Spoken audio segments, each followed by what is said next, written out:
Welcome to Panels and Parables, where God and comics meet. We are on episode 3 of the Venom Connection, wrapping up the Venom Connection series and the Black Suit storyline. So I'm super excited. Thank you all for the love and support that the last 2 videos have been getting. The next project, we will be diving into the world of Star Wars and how the Bible and Star Wars goes hand in hand. And there's a lot of stuff in there that I can't wait to break down for you guys and share with you. So stick around, follow, like, comment, and subscribe, and check me out on YouTube. I made the videos in YouTube format so you guys can enjoy it just like how you do on TikTok. Now, wrapping up the Venom Connection episode 3, I wanted to talk about the look of Venom, because when you look at Venom looks very demonic in nature. He doesn't look regular. Even when Spider-Man had him, it just looked like a suit.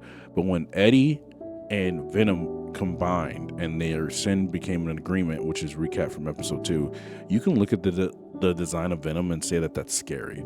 It really is scary. If you saw a brooding 6-foot huge alien monster with the long sharp teeth and the tongue, you're not going to be like, that guy is here to help me. That's kind of scary. And that gives us a glimpse into the supernatural realm and how demons look and everything. There's a specific story in the Bible of a man who was inflicted with legion, and legion was a legion of demons that lived in a man. And when God delivered him, he cast the demons out, and he cast it to pigs. And then the pigs, and the reason God chose pigs was because the demons wanted to stay in the area, but God cast them into pigs and then sent those pigs off a cliff. And basically, when people who are demon possessed or under heavy oppression get free, they physically look different.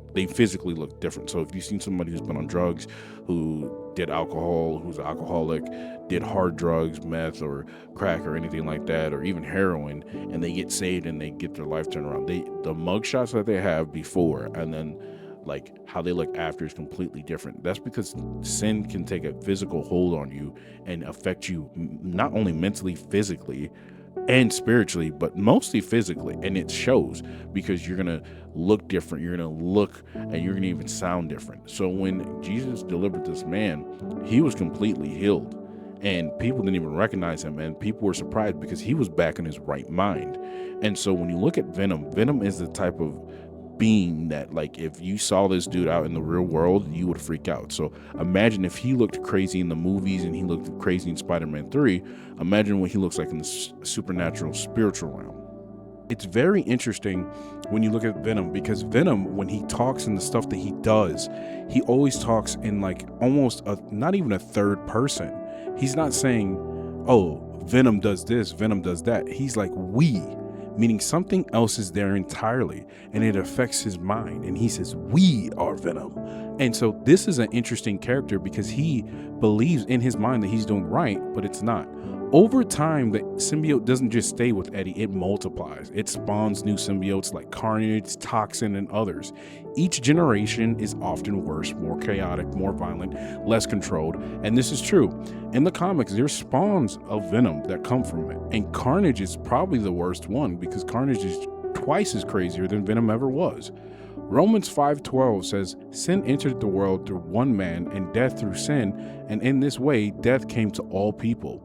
Genesis 4, after Adam sinned, Cain kills Abel. Sin replicates each time, taking deeper root in humanity. The Venom symbiote is like sin. It becomes a generational curse, spreading darkness wherever it finds an opening. Now, what can us as Christians do? And it says in Romans 8:28, and we know that all things God works for the good for those who love him. Even what was meant for evil, like the symbiote, can become good when transformed rather than merely suppressed. Meaning you can't suppress your sin. You can't suppress, and you can't hide it, and you can't keep it in the closet. You can't keep this thing away from God. What does that mean? You can't say, God, I struggle with pornography, but I'm not going to give it to you because, there's way other people out there who do way more stuff, and I'm not going to give you that section of me, but you can have the rest of me and do whatever you want. That's not true freedom. And you suppress it, and it becomes something that slowly creeps into your mind and affects every action that you do.